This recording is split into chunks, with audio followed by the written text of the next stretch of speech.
Assalamualaikum warahmatullahi wabarakatuh. Alhamdulillahirabbil alamin wassalatu wassalamu ala asyrafil anbiya'i wal mursalin sayyidina Muhammadin wa ala alihi wa sahbihi ajma'in. Amma ba'du. Sahabat beriman yang dimuliakan Allah, pada kesempatan yang berbahagia ini kembali saya mengajak sahabatku semua untuk mendengarkan kajian atau ceramah yang akan disampaikan oleh guru kita almarhum Kiai Haji Zainuddin MZ. Tentunya banyak hikmah dan manfaat yang bisa kita petik. Tanpa berlama-lama, mari kita simak bersama isi ceramah almarhum Kiai Haji Zainuddin MZ. Selamat mendengarkan. Menyangka bahwa itu semua dapat mengekalkan kebahagiaan, dapat menunjang kehidupan yang langgeng. Ada yang berlomba-lomba mengejar-ngejar harta. Seluruh waktu dalam hidupnya habis untuk mengejar harta. Tidak peduli siang atau malam, sore atau pagi. Sujud tidak lagi sempat, Allah dilupakan dengan agama jauh. Ada yang berlomba mengejar-ngejar pangkat, jabatan dan kedudukan. Tidak peduli menjilat ke atas, menginjak ke bawah atau menyikut kiri dan kanan. Bahkan teman pun jadi lawan, lawan pun jadi teman. Bukan soal, yang penting pangkat terkejar. Ada yang berlomba memperbanyak kendaraan, sejak dari jet pribadi, pesawat kapal pesiar, sampai kepada mobil-mobil mutakhir. Ada yang berlomba memperbagus rumahnya. Ada yang berlomba memperbanyak istri dan anak-anaknya. Seluruhnya tenggelam di dalam perlombaan yang menurut ukuran mereka akan mendatangkan prestise, kemegahan dan kebanggaan. Allah Subhanahu wa ta'ala menegur, memberikan peringatan dalam surah yang pendek, yaitu surah At-Takatsur. Alhaakumut takatsur hatta zurtumul maqabir. Kalla sawfa ta'lamun. Alhaakum ay syagalakum an ta'ati rabbikum. Kamu telah lalai daripada taat kepada Tuhanmu, dan yang menyebabkan kamu lalai itu tidak lain at-takatsur. At-takatsur artinya at-tabahi bi kathrati mata'id dunya. Bermegah-megah dengan memperbanyak kesenangan hidup duniawi. Dengan kata lain, berlomba-lomba mengejar kemegahan duniawi telah menyebabkan kamu lalai daripada mengingat, daripada taat kepada Allah Subhanahu wa ta'ala. Apabila orang cenderung materialistis, seluruh kegiatan hidup dikerahkan untuk berlomba memperbanyak materi.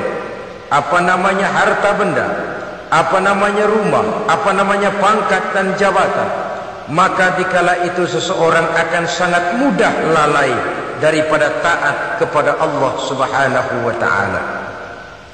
Hilanglah kesadaran bahwa sesungguhnya apapun yang kita miliki dalam kehidupan dunia ini tidak lain hanya barang titipan sementara. Kita cari, kita kejar, tapi setelah kita dapatkan, jangan dia dijadikan tujuan. Jadikanlah dia sebagai alat. Apabila harta benda duniawi sudah dijadikan sebagai tujuan daripada kehidupan, maka sesungguhnya kita sudah terseret dalam satu siklus, satu lingkaran setan yang tidak akan pernah berujung. Sebab manusia dalam berhadapan dengan materi duniawi tidak akan pernah mengenal kata cukup, tidak akan pernah mengenal kata puas, dan tidak akan pernah bertemu dengan titik. Selalu koma, selalu kurang, selalu tidak ada pandang. Saudara-saudara kaum muslimin rahimakumullah, oleh sebab itu agama memberikan kesadaran seluruh yang kita miliki, yang dititipi oleh Allah dalam kehidupan ini berupa materi keduniaan, hakikatnya adalah alat dan bukan sebagai tujuan. Apabila alat sudah kita jadikan tujuan, kita akan terjebak ke dalam satu perlombaan yang justru akan mencelakakan kita sendiri. Inilah yang saya maksud dengan sirkuit celaka. perlombaan yang hanya membuat kita jerih, payah, keringat bercucuran, tenaga terkuras, tapi tidak akan pernah sampai ke garis finish. Karena memang tidak ada garis finishnya. Betapapun jauhnya satu perlombaan, dia mesti punya garis finish. Tapi kalau sudah at-takatsur, berlomba bermegah-megah diri, maka barangkali tidak akan pernah ada garis finishnya. Kita akan terseret dalam lingkaran setan, berputar di seputar itu tanpa tahu kapan berhenti dan di mana titiknya. Agamalah yang memberikan kesadaran. Alhaakumut takatsur. Bermegah-megahan telah membuat kamu lalai daripada taat kepada Allah Tuhanmu. Semua sadar bahwa kita diciptakan tidak lain adalah untuk mengabdi kepada Allah. Nilai pengabdian ini sering lentur, nilai pengabdian ini sering luntur, manakala kita sudah berlomba-lomba bermegah-megah dengan materi kehidupan dunia. Islam jelas tidak menganjurkan penganutnya jadi orang miskin. Bahkan Imam Ali karramallahu wajhah pernah mengatakan, kemiskinan bisa menyebabkan kekufuran. Ayat yang pertama turun juga kita tahu, Iqra, baca olehmu. Kan seolah-olah Quran cuma tidak langsung saja bilang, hai orang Islam, kamu jangan jadi bodoh. Kebodohan menimbulkan kemiskinan, kemiskinan mendekatkan kita kepada kekufuran. Jadi miskin sama kufur tetangga. Artinya dalam kondisi miskin, kemudi hati itu mudah terombang-ambing. Oleh sebab itu sering kemiskinan umat Islam ini dimanfaatkan oleh orang-orang lain untuk menyebarkan agamanya.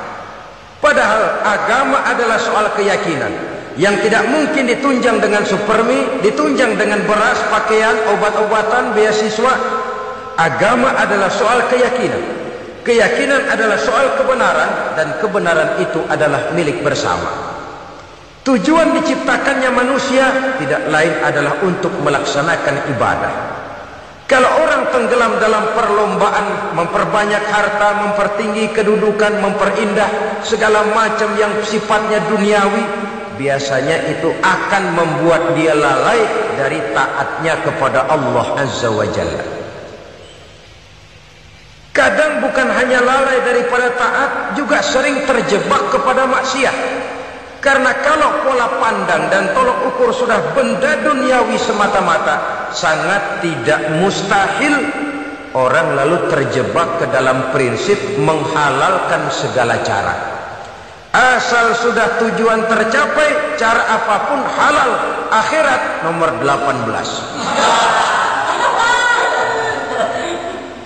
Nah, bukankah memang barangkali kita sejak kecil sudah dilatih untuk materialistis? Umpamanya kita hanya sering dilatih untuk takut kepada yang konkret-konkret saja, takut kepada yang nyata-nyata saja. Seorang ibu kalau menakuti anaknya, aduh nak, kenapa ini kau kerjakan? Kalau bapakmu tahu, waduh, habis kamu. Ya, kita lihat, kalau bapakmu tahu, kalau polisi tahu, kalau hansip tahu, kalau satpam tahu. Tapi jarang seorang ibu menanamkan kepada anak, nak, kenapa ini yang kau lakukan? Nak? Bukankah kau tahu Allah lihat, Allah tahu, Allah dengar, Allah nak. Diajarkan takut kepada yang gaib. Karena kalau takut dia kepada polisi, dia masih bisa cari tempat lain dong yang polisi kagak lihat. Kalau takut dia kepada satpam, minggir dong ke tempat yang kira-kira satpam nggak lihat. Tapi kalau sudah takut itu terpulang kepada Allah, kepada yang gaib, tidak sejengkal tanah pun yang terhalang dari pengetahuan Allah. Tapi itulah salahnya kita. Sejak kecil anak-anak sudah kita latih untuk takut hanya kepada yang konkret-konkret saja. Akibatnya sampai dia besar melembaga dalam kehidupannya. Dia nyolong, kata temannya, kamu nyolong ya? Iya. Kok nyolong sih? Emang. Kenapa nyolong? Biarin.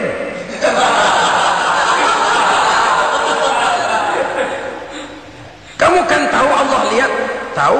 Kenapa nyolong juga? Biarin. kalau Allah mah lihat dia kagak ribut. Allah enggak ribut katanya.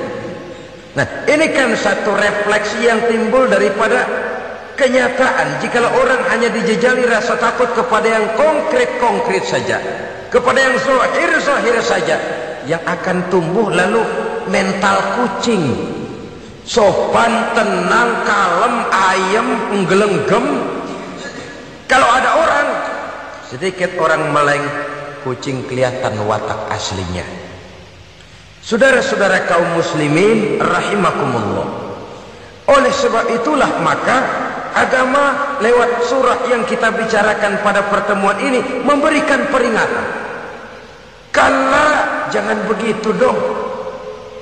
Kamu boleh mencari dunia, silahkan cari harta yang banyak, cari pangkat yang tinggi, tapi jangan itu membuat kamu lalai daripada taat terhadap Allah Subhanahu wa ta'ala. Jangan karena keinginan mendapat harta yang sebanyak-banyaknya lalu melakukan segala macam cara asal tujuan tercapai. Itu sudah membuat kita lalai. Jangan karena ingin mengejar kedudukan yang tinggi lalu jilat atas injak bawah, nggak mempan jilat dukun dipakai.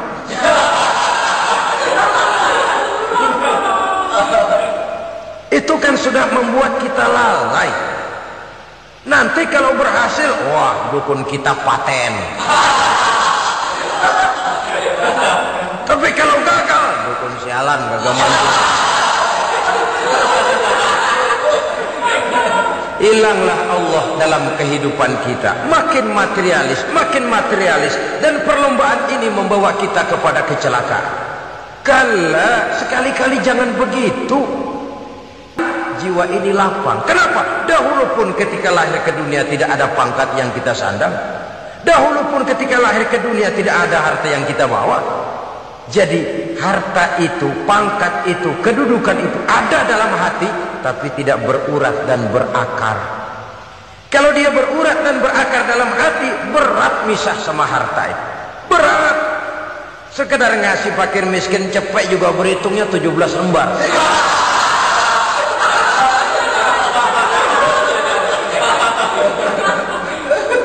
Dengar di kantornya mau ada mutasi, pindah dia dari tempat basah ke tempat kering, baru berita buruk udah meriang duluan. Ini nanti bagaimana, itu nanti bagaimana, ini nanti bagaimana. Kan tidak jarang orang yang kena apa istilah kerennya zaman sekarang itu post power syndrome. Post power syndrome ini pernah dianalisa oleh Nabi. Kata beliau, irhamu salasatan minan nas, sayangilah 3 macam manusia. Siapa mereka? Pertama, azizan zallat, orang terhormat yang jatuh hina. Ini yang sering terkena post power syndrome. Biasa kemana-mana dikawal, dihormati, datang ke tempat ini protokol siap, ini serba diatur, semua serba beres. Begitu jabatan selesai atau pensiun, habis orang gak indah-indah. Dia lihat orang diemin aja, orang diemin dan orang tonton. Ini kalau nggak kuat mentalnya, itu kena post power syndrome. Akibatnya ya bisa jantungan, bisa lever, bisa darah tinggi. Ya penyakit-penyakit yang zaman dulu kita nggak kenal. Ini kan makin banyak dokter, makin maju ilmu kedokteran, makin aneh penyakit. Saudara hadirin yang saya hormati, post power syndrome kena apa yang dinamakan frozen emotional attitude, tidak kuat menghadapi kenyataan. Azizan zalla, orang terhormat yang jatuh hina, itu sangat perlu dikasihani. Yang kedua, ghaniyan qad iftaqara, orang kaya jatuh miskin. Ini juga sama, biasa hidup apa ada, serba ada, lalu harus hidup apa adanya. Ini kalau kurang kuat benar-benar membleng.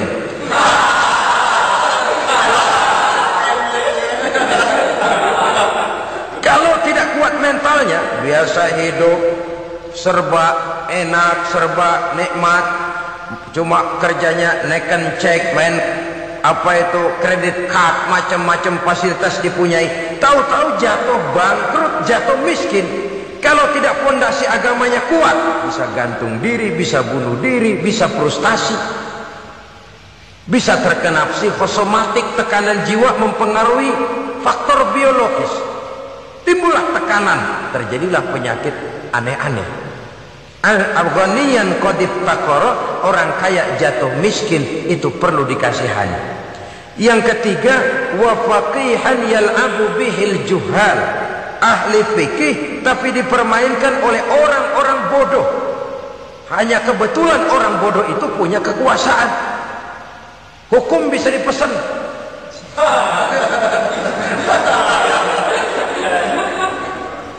Aturannya haram, Ustaz, ada haram dikit aja dah.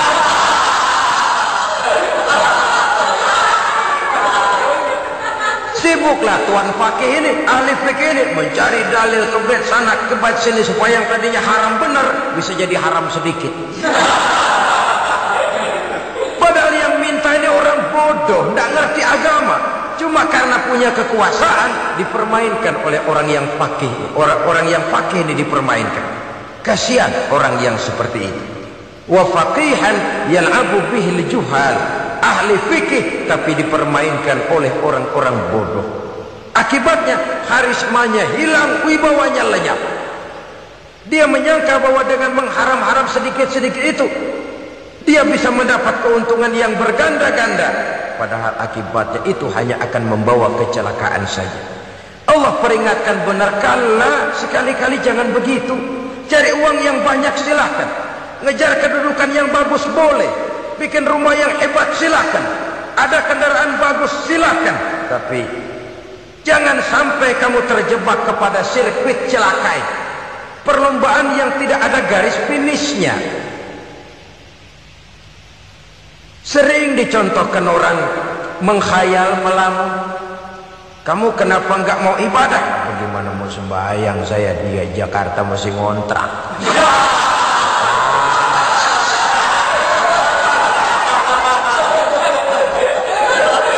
Bingung, tiap akhir tahun kontrakan habis. Kalau punya rumah sendiri walaupun kecil-kecilan, tenanglah saya ibadah. Baiklah, baiklah, oleh Allah diberikan rezeki bisa bikin rumah walaupun kecil-kecilan. Sudah punya rumah sendiri, belum juga ibadah, apalagi mulur lagi. Habis bagaimana mau sembahyang, rumah kecil banget, pinggir kali, asal hujan bocor ya.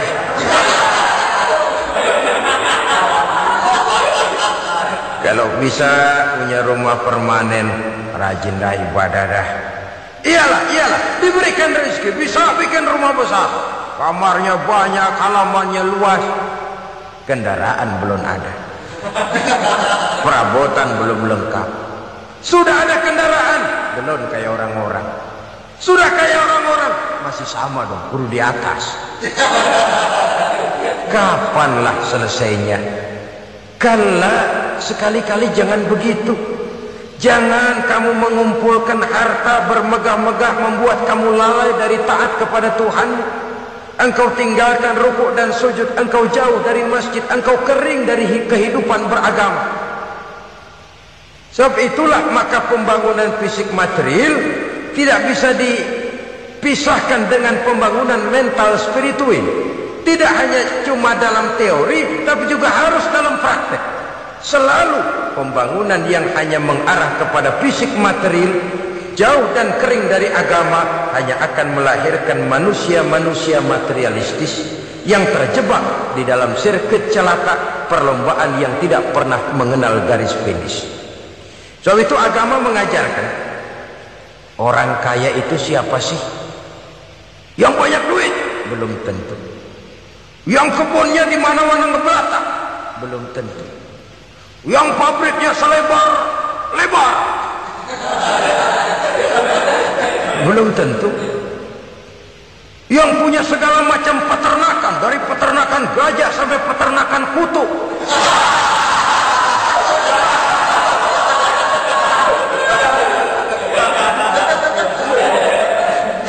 Belum tentu. Agama memberikan tuntunan yang sangat luhur. Orang kaya itu adalah orang yang hidupnya cukup. Orang miskin itu orang yang selalu merasa kurang.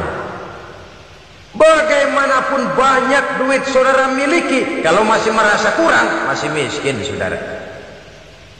Saya punya uang 1.000 rupiah, Anda punya uang 1 juta rupiah. Mungkin saya lebih kaya dengan uang yang 1.000 ketimbang Anda 1 juta. Kenapa? Dalam tangan saya uang 1.000 besar artinya, sesuai dengan kebutuhan saya. Tapi di tangan Anda uang 1 juta, kebutuhan Anda lebih besar daripada itu lagi. Maka agama mengajarkan sifat qanaah, merasa cukup, dan itulah sumber kekayaan yang hakiki. Orang kaya adalah orang yang hidupnya cukup. Kalla saufa ta'lamun, jangan begitu, nanti kamu akan tahu.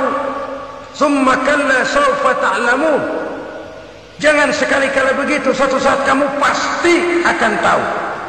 Kalla law ta'lamuna ilmal yaqin, thumma latarawunnaha 'ainal yaqin, thumma latus'alunna yawma idzin 'anil na'im. Nah, kapan perlombaan ini akan menyadarkan orang biasanya?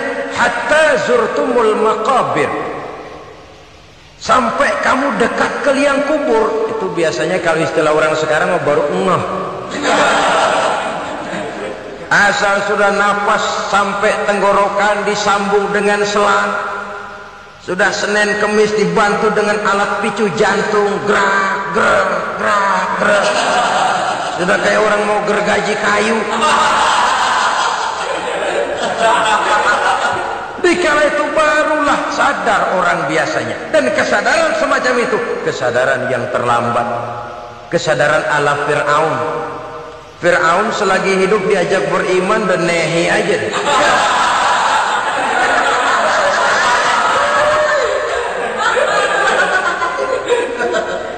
Tapi ketika dia tenggelam di lautan merah bersama seluruh tentaranya, dikala napas hampir terputus, keluar ucapannya, amantu bi Rabbi Musa wa Harun.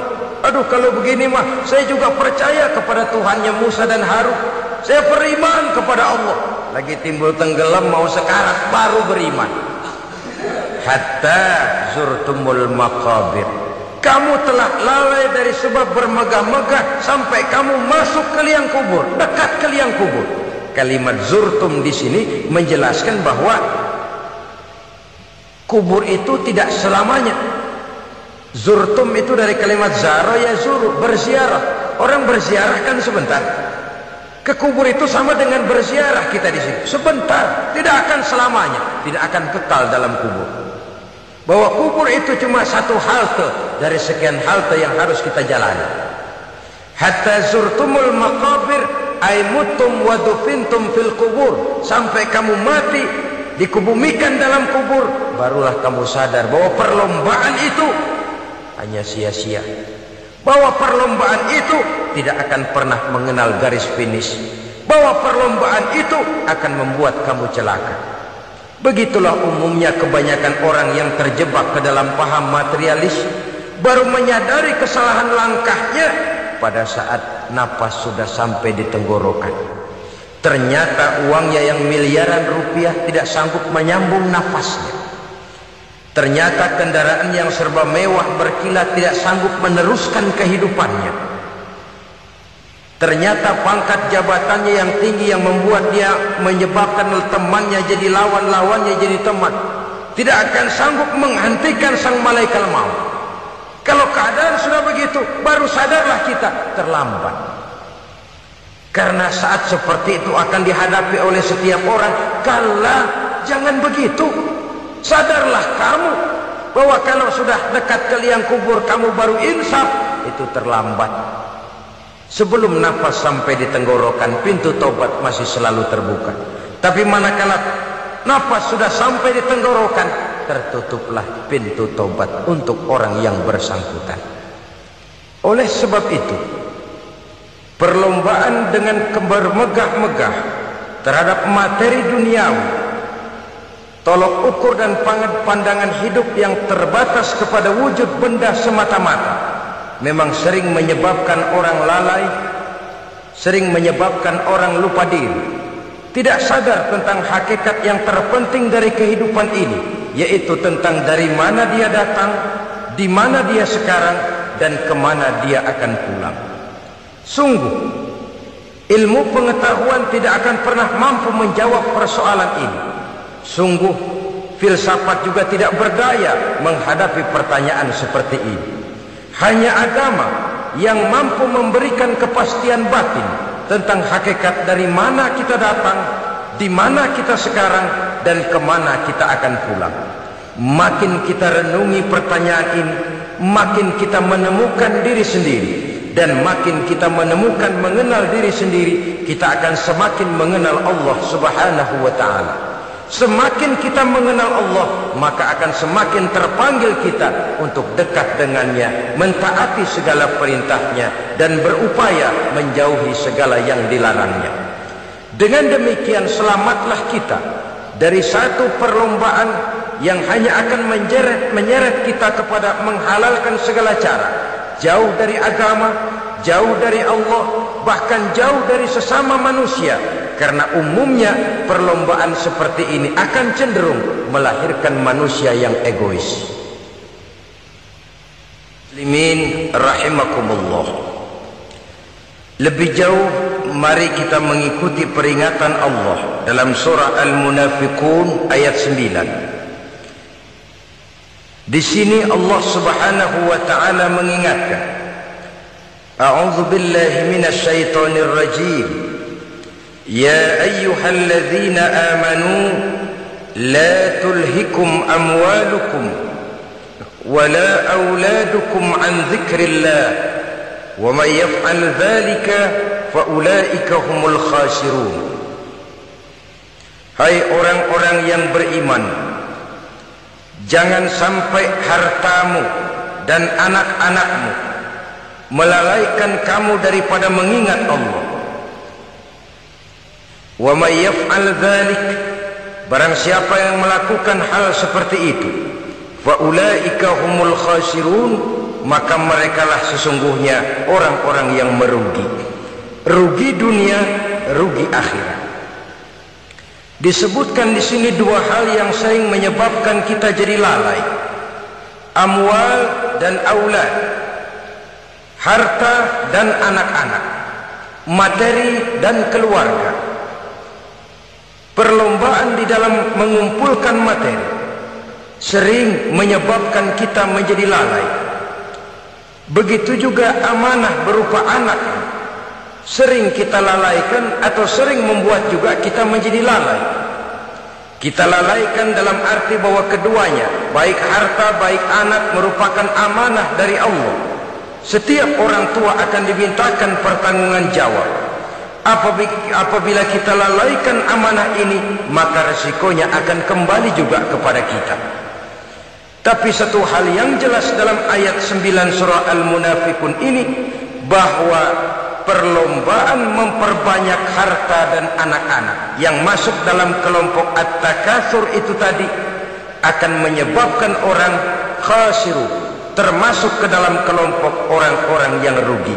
Perlombaan yang hanya akan membawa kerugian semata-mata. Kemudian di dalam satu hadis, Rasulullah sallallahu alaihi wasallam memberikan peringatan. Beliau bersabda, "Iza azzamat ummati dinaran wa dirhaman, nuzi'at minha haibatul Islam. Wa iza tasabat ummati saqatat min ainillah. Wa iza turikatil amru bil ma'rufi wan nahyu 'anil munkari hurimat 'alaihim barakatul wahyi." Ada tiga hal yang kalau kita kerjakan akan menimbulkan tiga macam akibat di dalam hadis ini. Pertama, iza azzamat ummati dinaran wa dirhaman.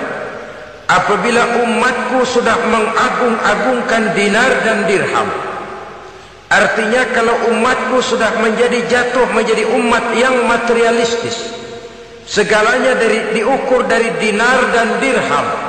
Dinar dan dirham ini kalau bahasa Inggrisnya dokat.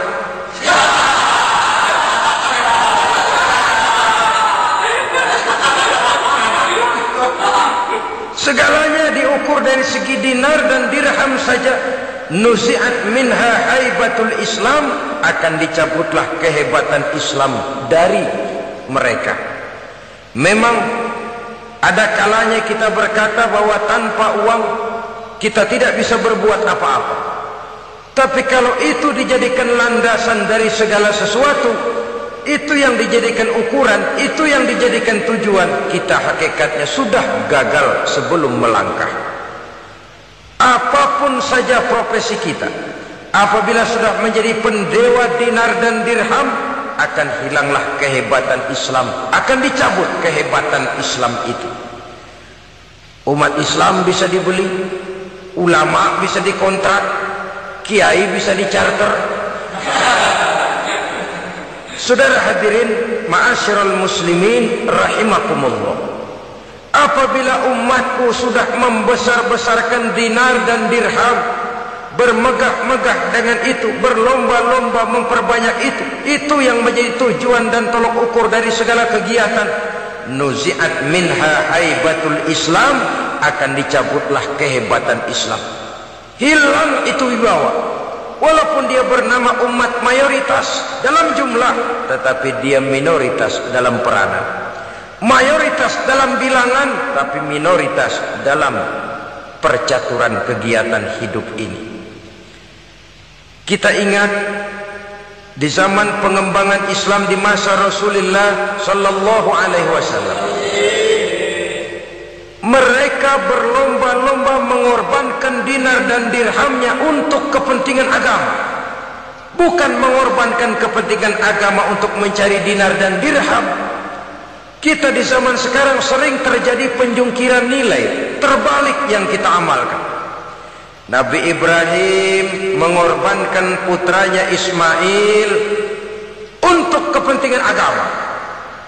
Kita sering sekarang ini mengorbankan kepentingan agama untuk anak-anak kita.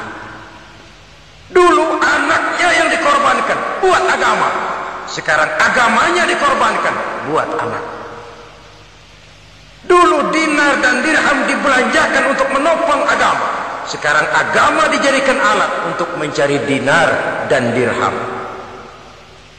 Saudara-saudara kaum muslimin rahimakumullah, memang apabila dinar dan dirham digunakan untuk penyangga perjuangan, itulah idealnya. Saya katakan tadi, dinar, dirham, uang, dunia cuma sekedar alat, bukan sekedar tujuan. Kita memerlukan alat ini. Membangun pesantren tidak cukup dengan semangat. Membangun rumah sakit Islam tidak cukup dengan pidato.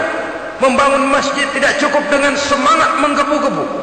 Kita perlu semen, kita perlu pasir, kita perlu batu kali, kita perlu besi, dan itu semua beli. Tidak turun dari langit seperti turunnya embun di waktu pagi. Tidak mungkin rumah sakit Islam muncul ke permukaan hanya dengan simsalabim abrakadabra.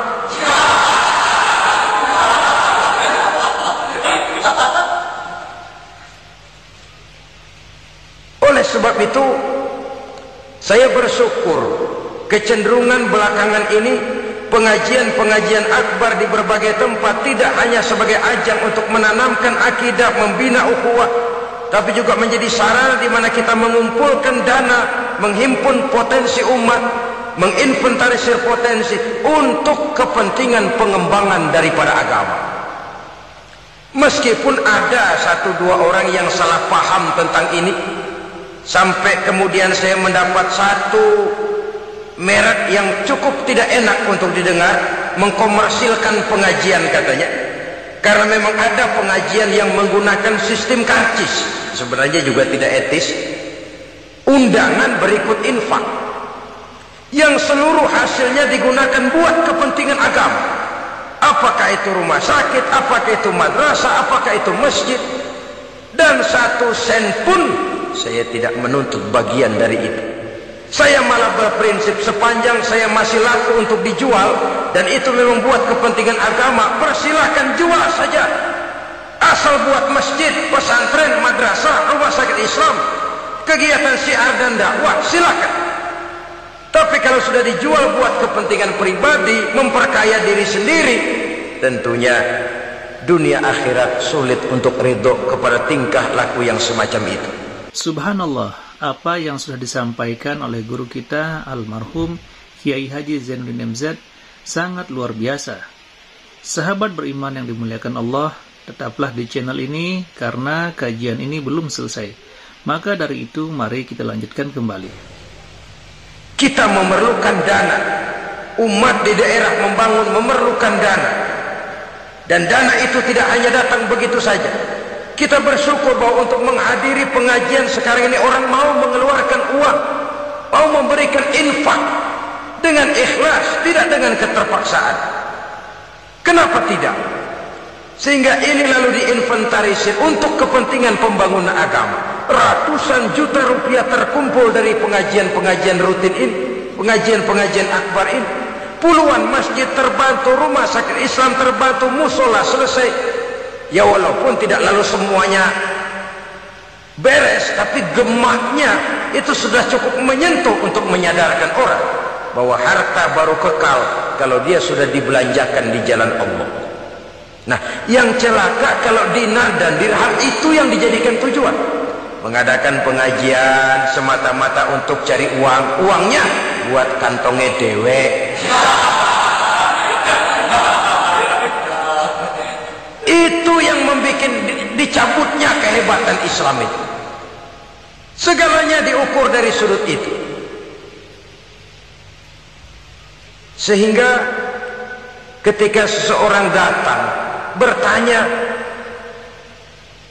tentang hal-hal yang berkaitan dengan ini, maka hal semacam ini sesungguhnya satu nikmat yang perlu kita syukuri sepanjang menginventarisir potensi umat benar-benar digunakan buat kepentingan daripada agama kita. Jadi peringatan tegas dari Nabi ini, iza azamat ummati dinarun wa dirhaman nuzi'at minha haibatul Islam. Apabila umatku sudah mengagung-agungkan dinar dan dirham, maka akan dicabutlah kehebatan Islam dari tengah-tengah mereka. Remeh saja orang memandang kita, enteng saja orang memandang kita. Satu. Yang kedua, patuhlah mereka dalam pandangan Allah. Kalau sesama umat ini sudah saling menjelekkan, apakah yang menjelekkan itu lebih bagus dari yang dijelekkan di hadapan Allah? Dua-duanya sama rendahnya. Pribadi saya mungkin puas kalau saya bisa menghantam saudara di depan umum, menjelek-jelekkan nama saudara. Tapi lebih baikkah saya dalam pandangan Allah? Sama rendahnya dengan orang yang saya jelekkan. Itu pun kalau yang dijelekan benar-benar jelek.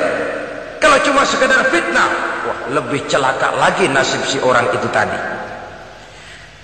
Ini artinya menyadarkan kita bahwa umat ini sudah diikat dengan akidah. Beraneka ragam kita, tapi harus ada kebersamaan. Berbeda kita, tapi harus satu. Sebagai satu ummatan wahidah, satu umat yang satu. Oleh sebab itu, persamaannya lah yang harus kita angkat ke permukaan, bukan perbedaannya yang kita perbesar.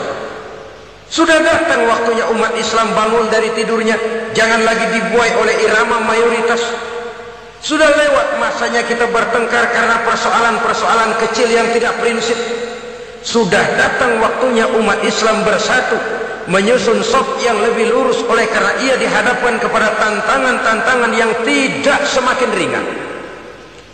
Kalau kita bertengkar dengan kita, kalau kita saling mencaci sesama kita, bukankah Yahudi tepuk tangan? Bukankah Nasrani menari-nari? Bukankah pihak ketiga akan menangguk di air keruh? Dan kerugian akan terpulang kepada kita semua. Tapi inilah realita, bahwa yang kita hadapi ini sesungguhnya musuh kita di luar kita, bukan di dalam kita. Apakah itu kemiskinan, kebodohan, maksiat, munkarat, ketidakadilan, kezaliman, kesewenang-wenangan, dan lain sebagainya. Yang musuh jadikan musuh, yang teman mari kita rangkul.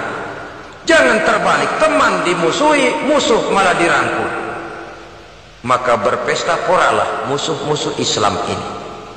Saudara-saudara kaum muslimin rahimakumullah, Nabi memperingatkan dengan tegas, wa iza tasabat ummati saqatat min ainillah. Jikalau umat mengaku sudah saling mencaci maki, sudah saling berbantah-bantahan, jatuhlah mereka dalam pandangan Allah.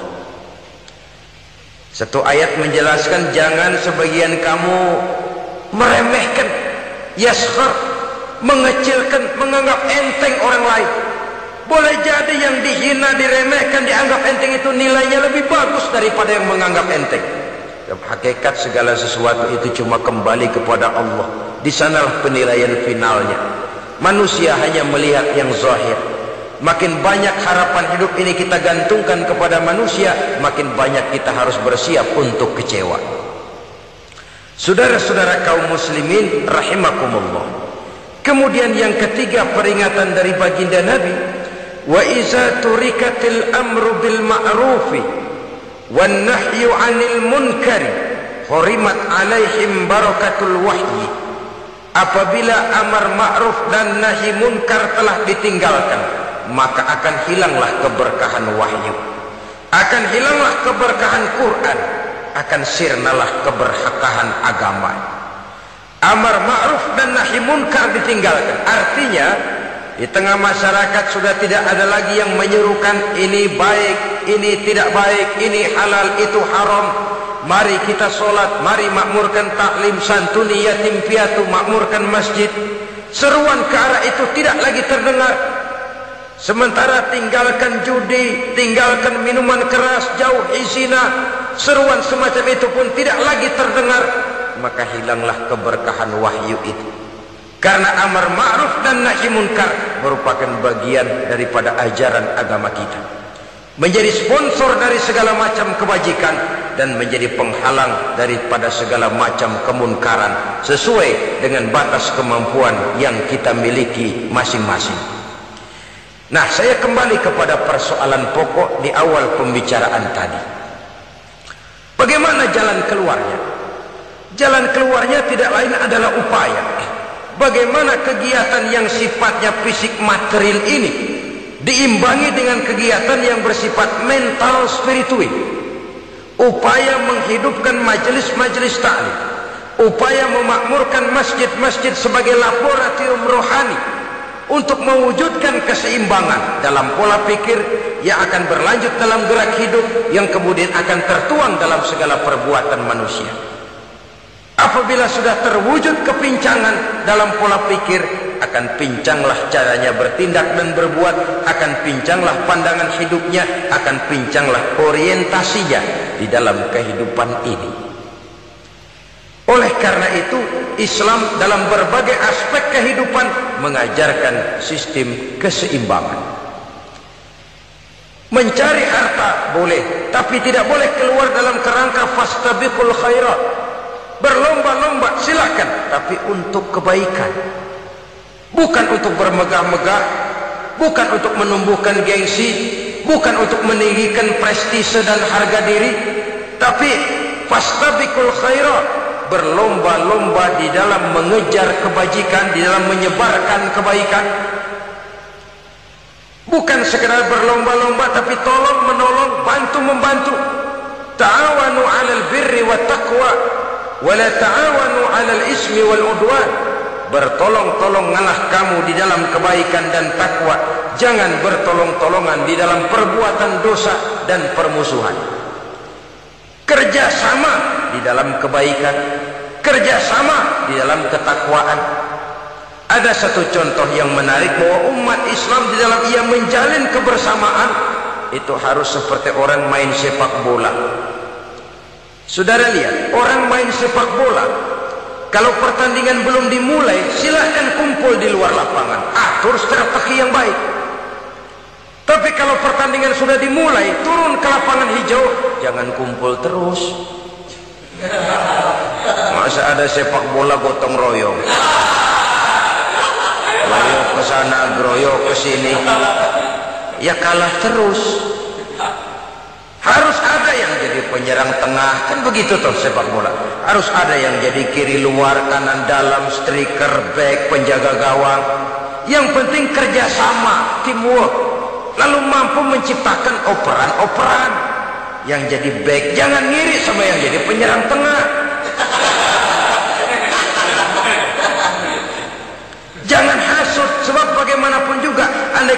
penyerang tengah berhasil menjaringkan bola ke gawang lawan. Kan kemenangan bukan kemenangan satu orang, kemenangan satu kesebelasan, kemenangan satu tim. Ini yang sering terjadi, back ngiri sama penjaga gawang,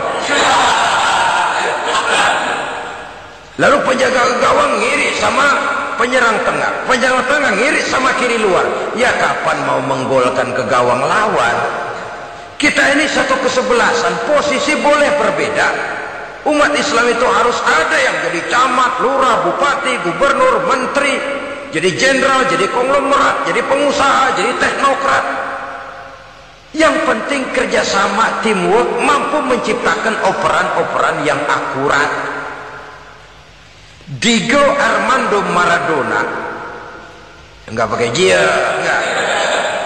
Itu katanya maha bintang, gagah, hebat, bintang lapangan hijau. Kapan Maradona hebat? Kalau ditunjang oleh 10 temannya yang lain, merupakan satu kesebelasan. Bagaimanapun hebatnya Diego Armando Maradona, kalau dia sendirian lawan satu kesebelasan, remek.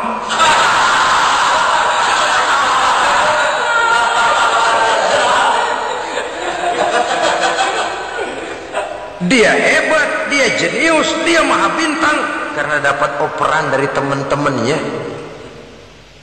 Bukan jegalan, operan. Jadi oleh sebab itu bagaimana kita menciptakan operan-operan akurat yang akan melahirkan kebersamaan di tengah-tengah umat. Artinya satu contoh saja. Misalnya seorang pengusaha besar oleh karena kesibukannya di dunia bisnis tidak perlu jadi ketua pembangunan musola. Tapi kalau ada musola belum selesai, operan. Operannya itu yang penting. Apa yang dioper itu? Semen, apa batu kali, apa besi? Yang penting operan. Operannya akurat. Kadang-kadang ada terjadi juga frustasi ngelihat lawan kesebelasannya terlalu kuat, ngoper ke gawang sendiri. Jebol. Kan sering terjadi begitu. Muslim didukung oleh umat Islam, ketika punya posisi menguntungkan malah mempersulit Islam. Ini kan ngoper ke gawang sendiri, bunuh diri namanya. Boro-boro jebolin gawang lawan, asal jangan bunuh diri juga lumayan. Jadi kalau saja kita mampu menciptakan kebersamaan seperti ini, baju boleh berbeda. Seorang muslim boleh dibungkus baju ABRI, boleh dibungkus baju dokter, boleh dibungkus baju teknokrat, boleh dibungkus baju konglomerat, sekedar baju. Tapi kalau terbukalah baju itu, kelihatan dadanya, terbersit nilai imannya, meresap sampai ke tulang sumsumnya. Dan pada saat Islam dikuti-kuti, akan timbul kecintaannya, akan timbul saya muslim dan saya bangga dengan Islam saya. Saya muslim dan saya mau berbuat untuk Islam saya. Saya muslim dan saya siap mati untuk Islam saya.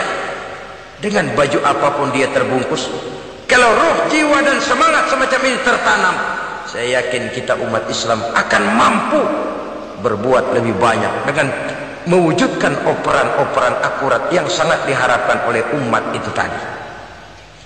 Oleh sebab itu, saudara-saudara kaum muslimin rahimakumullah, baju boleh berbeda, bendera boleh beraneka warna, tapi jikalau bernama muslim, persamaannya yang dicari, jangan perbedaannya yang diperbesar. Nilai persaudaraan yang diikat dengan akidah semacam inilah yang banyak dicari orang, yang banyak menyebabkan orang masuk Islam. Di mana masjid kelihatan benar sebagai simbol kehidupan demokrasi dalam menciptakan ukhuwah, wawasan ukhuwah ini. Masjid simbol demokrasi. Siapapun masuk masjid buka sepatu, demokrasi. Siapapun orangnya, tidak peduli merek apapun sepatunya. Apa itu keluaran Cibaduyut Bandung? Apa itu modelnya Belli Beltoni Itali? Tidak soal, masuk masjid buka. Jumatan, kopral datang lebih dulu depan, pal. Jenderal datang belakang saja, Jenderal. Tidak ada fasilitas khusus dalam masjid, karena di rumah Allah semua manusia sama. Si jenderal jangan lagi merasa jenderalnya, si pengusaha jangan lagi menonjolkan kebosannya. Masjid adalah simbol demokrasi daripada kehidupan umat. Sebab itu jangan terjebak kepada sektoral di dalam kita berbicara tentang ukhuwah ini.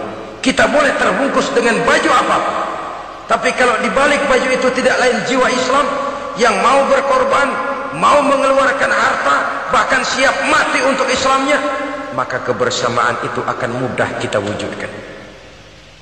Tapi sepanjang kita berpecah belah, sepanjang kita centang perenang, maka tidak akan banyak yang bisa kita lakukan.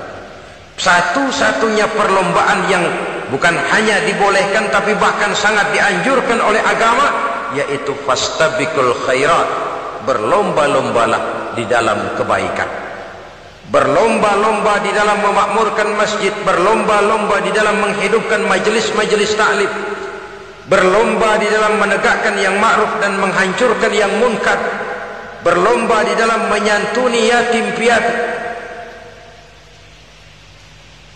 Tapi prakteknya kan kadang-kadang terbalik.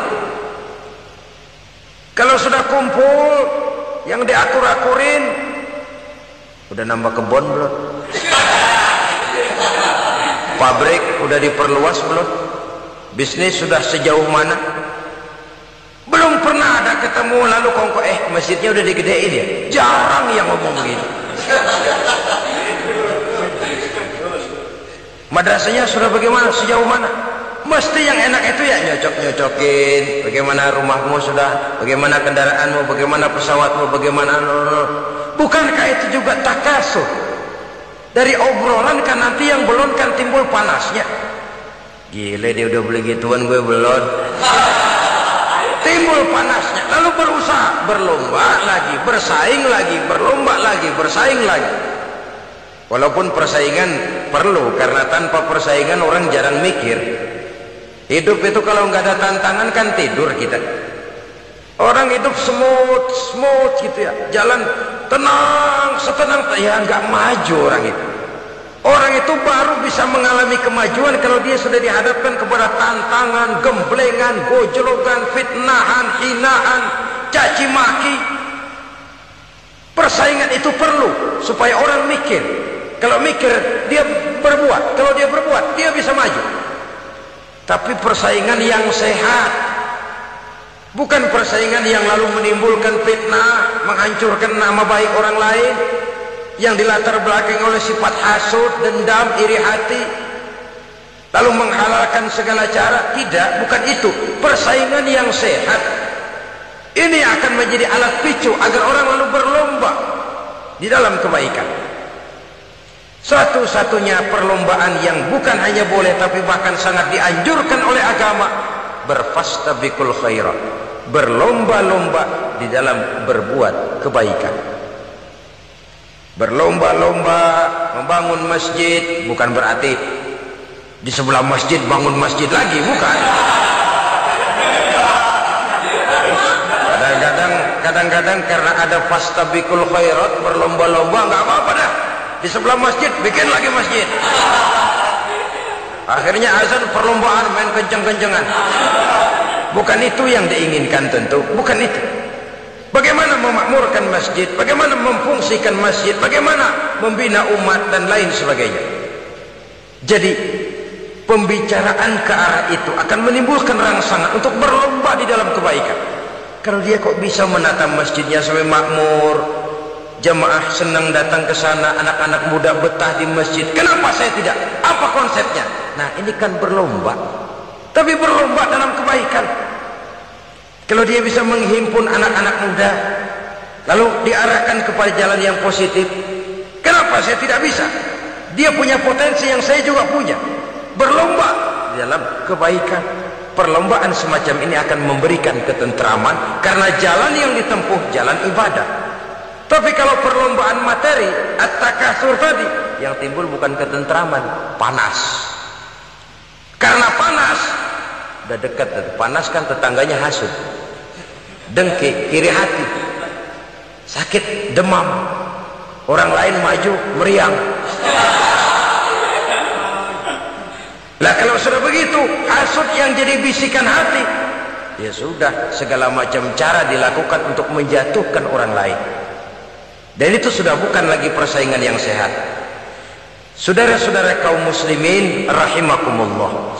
Oleh sebab itu kita tutup pertemuan singkat kali ini dengan satu kesimpulan, bahwa harta adalah sekedar alat, bukan tujuan di dalam kehidupan. Tanpa harta barangkali orang sulit untuk bahagia, tapi harta semata-mata tidak merupakan jaminan bahwa orang lalu akan bahagia. Termasuk di dalam kata harta ini pangkat, jabatan, kedudukan, anak, istri, keluarga, rumah, tanah, pabrik, kebun, peternakan, dan lain sebagainya. Perlombaan yang dianjurkan di dalam agama adalah perlombaan untuk berbuat kebaikan. Maka masalahnya sekarang, bagaimana kita memanfaatkan harta ini untuk sebanyak-banyak kebaikan yang bisa kita lakukan. Semoga kita mampu melakukannya dan kita tidak termasuk dalam orang-orang yang celaka yang lantaran bermegah-megah dengan kesenangan dunia saja. Terima kasih atas segala perhatian, mohon maaf atas segala kekurangan. Usikum wa nafsi bitaqwallah. Wassalamu alaikum warahmatullahi wabarakatuh.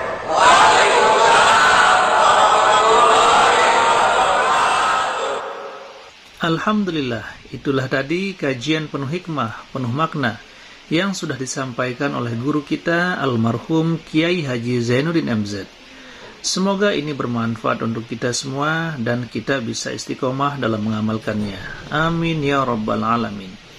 Sahabat beriman yang dimuliakan Allah, mari kita sama-sama doakan guru kita, semoga beliau diampuni segala dosanya dan dilapangkan kuburnya. Dan buat sahabatku semua yang sudah menonton video ini sampai selesai, saya ucapkan banyak terima kasih. Semoga Allah Subhanahu wa Ta'ala senantiasa selalu melimpahkan rahmat dan karunia-Nya kepada sahabatku semua, dimudahkan segala urusannya dan dilancarkan rezekinya. Amin ya rabbal alamin. Sahabat beriman yang dimuliakan Allah, untuk hari ini cukup sampai di sini dulu. Sampai bertemu lagi di kajian berikutnya. Wabillahi taufiq wal hidayah, waridha wal inayah. Assalamualaikum warahmatullahi wabarakatuh.